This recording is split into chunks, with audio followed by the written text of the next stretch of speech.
दोस्तों साथियों, द पाठशाला ऑनलाइन के कलम के कथा कुंज कार्यक्रम में जहां अमर कहानियां जीवंत होती है, मैं आपका स्वागत करते हैं। इस कार्यक्रम में हम आपके लिए जो आज कहानी लेकर के आए हैं वह कहानी है मुंशी प्रेमचंद द्वारा रचित बूढ़ी काकी।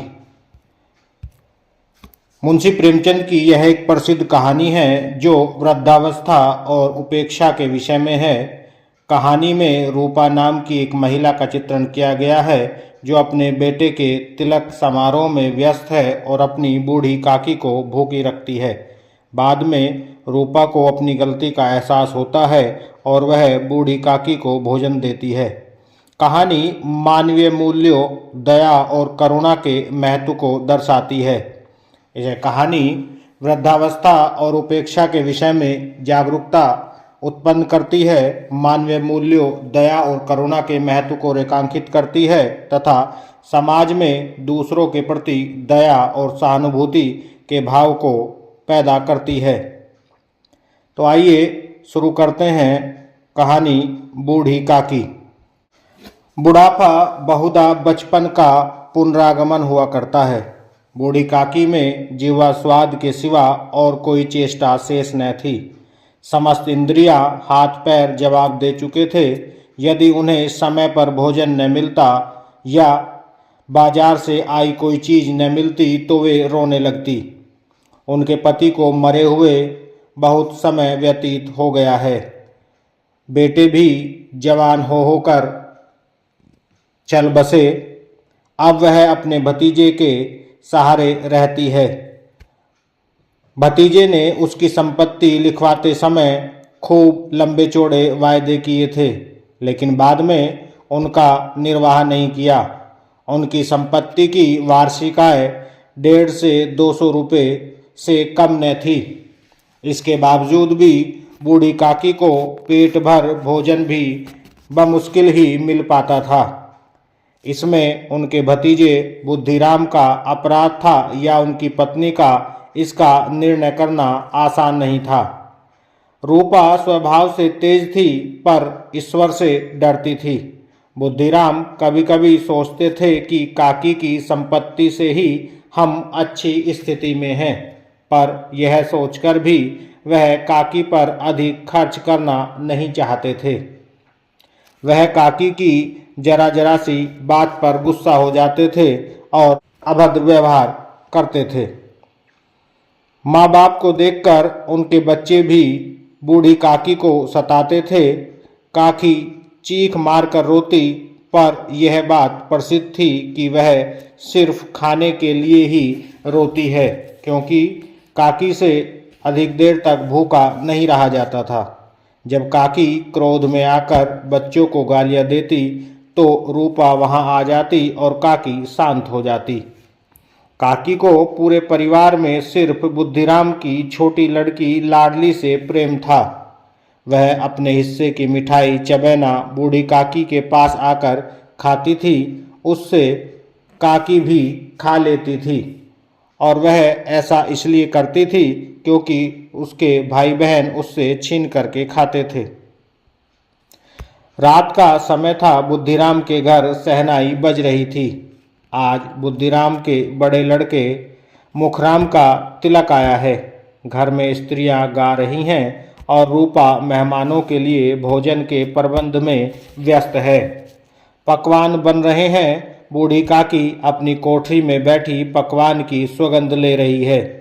उसे ऐसा लगा कि सब लोग भोजन कर चुके हैं, पर उसे किसी ने भोजन के लिए नहीं पूछा। ऐसा सोचकर कि सब लोग उसे भोजन के विषय में पूछना भूल गए हैं, वह धीरे धीरे अपनी कोठरी से निकल करके कढ़ा के सामने जहां खाना बन रहा था पहुंच जाती है। वह धीरे धीरे सरक कर बाहर आई। रूपा सामान देने में व्यस्त थी। उसने काकी को कढ़ा के पास बैठे देखा तो बहुत गुस्सा और क्रोधित हो गई, जैसे कि जल भुन गई हो। उसने बूढ़ी काकी को दोनों हाथों से झटक दिया और बोली, ऐसे पेट में आग लगे, अभी मेहमानों ने नहीं खाया, भगवान को भी भोग नहीं लगा, तब तक धैर्य न हो सका। आकर छाती पर सवार हो गई। जल जाए ऐसी जीभ। काकी चुपचाप रेंगती हुई अपनी कोठरी में चली गई। भोजन तैयार हो गया, मेहमान खाने लगे। स्त्रियों ने जेवनार गीत गाना शुरू कर दिया। बूढ़ी काकी अपनी कोठरी में आकर पश्चाताप कर रही थी। वहां जाने के लिए सोचा कि जब कोई बुलाने आएगा तब ही जाऊंगी, लेकिन उससे रहा न गया और उकड़ू बैठकर हाथों के बल सरकती हुई आंगन में आ गई। अभी मेहमान खा रहे थे, खूब डटकर खा रहे थे। बुढ़िया के आने से कई मेहमान चौंक कर खड़े हो गए और पुकारने लगे, अरे यह बुढ़िया कौन है और कहाँ से यहाँ आ गई? देखो किसी को छू ना ले। पंडित बुद्धिराम काकी को देखते ही क्रोध से तिलमिला गए। पूड़ियों के थाल को जमीन पर पटक कर काकी को दोनों हाथ से पकड़कर और घसीटते हुए अंधेरी कोठरी में जाकर के पटक दिया। मेहमानों ने भोजन कर लिया, घर वालों ने भोजन कर लिया, बाजे वाले, धोबी, काम वाले सभी भोजन कर चुके, पर काकी को किसी ने नहीं पूछा। बुद्धिराम और रूपा दोनों ही बूढ़ी काकी को उनकी निर्लज्जता के लिए दंड देने का निश्चय कर चुके थे। अकेली लाडली को काकी के लिए दुख हो रहा था। लाडली को काकी से अत्यंत प्रेम था। उसकी समझ में नहीं आ रहा था कि काकी को पूड़ी क्यों नहीं देते। उसने अपने हिस्से की पूड़ियाँ बिल्कुल न खाई थी और अपनी एक गुड़िया की पिटारी में रख ली थी। रात के 11 बजे सब सो रहे थे, लेकिन लाडली को नींद नहीं आ रही थी। लाडली चुपके से उठी और अपनी पिटारी लेकर काकी के पास गई। काकी अपनी कोठरी में बेसुध सी पड़ी हुई थी। जब चेतना आई तो घर वालों की निर्दयता की बात सोचने लगी। सहसा किसी ने उसे उठाया। वह लाडली थी जो उनके लिए पूड़ी लाई थी। काकी ने पूछा, क्या अम्मा ने दी है? लाडली ने बताया कि यह उसके हिस्से की पूड़ियाँ हैं, उसने नहीं खाई हैं। काकी ने पूड़ियाँ खा लीं, पर उनका पेट नहीं भरा। वह लाडली से बोली कि मुझे वहाँ ले चल जहाँ मेहमानों ने भोजन किया है। लाडली बिना अभिप्राय समझे काकी को वहाँ ले गई। काकी झूठी पत्तलों से पूड़ी और कचौड़ियों के टुकड़े बीन बीन कर खाने लगी। काकी को यह तो मालूम था कि वह जो काम कर रही है वह उचित नहीं है, लेकिन अपनी भूख के कारण अपने आप को न रोक सकी। ठीक उसी समय रूपा की आंखें खुली। देखा तो लाडली अपनी चारपाई पर नहीं थी। उसे लगा कहीं नीचे तो नहीं गिर गई। वह उठकर खड़ी हुई तो क्या देखती है कि लाडली आंगन में खड़ी है और बूढ़ी काकी पत्तलों से पूड़िया के टुकड़े उठा उठा कर खा रही है। रूपा का हृदय सन्न रह गया। जैसे ही उसने यह दृश्य देखा, उसे लगा जैसे किसी गाय की गर्दन पर छुरी चलते देख रही हो। जो उसकी अवस्था होती है वही उस समय उसकी हुई। एक ब्राह्मणी दूसरों की झूठी पत्तल टटोलते हुए वहाँ से खा रही है, इससे अधिक शोकमय दृश्य असंभव था। आधी रात हो चुकी थी।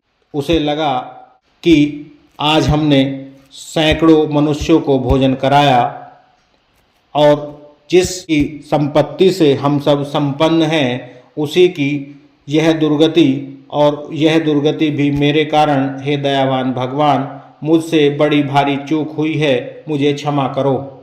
आज मेरे बेटे का तिलक था, सैकड़ों मनुष्यों ने भोजन पाया, मैं उनके इशारों की दासी बनी रही, अपने नाम के लिए सैकड़ों रुपए व्यय कर दिए, परंतु जिसकी बदौलत हजारों रुपए खाए, उसे इस उत्सव में भी भरपेट भोजन न दे सकी। केवल इसी कारण तो वह वृद्धा असहाय है। रूपा ने दिया जलाया। अपने भंडार का द्वार खोला और एक थाली में संपूर्ण सामग्रियां सजाकर बूढ़ी काकी की ओर चली।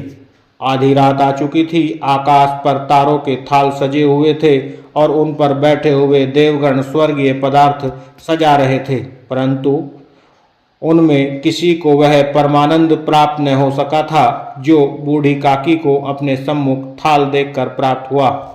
रूपा ने कंठावरुद्ध स्वर में कहा, काकी उठो, भोजन कर लो। मुझसे आज बड़ी भूल हुई है, उसका बुरा न मानना। परमात्मा से प्रार्थना कर दो कि वह मेरा अपराध क्षमा कर दे। भोले भाले बच्चों की भांति जो मिठाइयाँ पाकर मार और तिरस्कार सब भूल जाते हैं, बूढ़ी काकी वैसे ही सब भूलकर बैठी हुई खाना खा रही थी। उनके एक एक रोए से सच्ची सदिच्छाएं निकल रही थी और रूपा बैठी इस स्वर्गीय दृश्य का आनंद लेने में निमग्न थी। और यहीं पर कहानी समाप्त हो जाती है। तो दोस्तों, साथियों, साहित्य की ऐसी ही कहानियों को सुनने के लिए हमारे चैनल को सब्सक्राइब करें। बहुत बहुत धन्यवाद।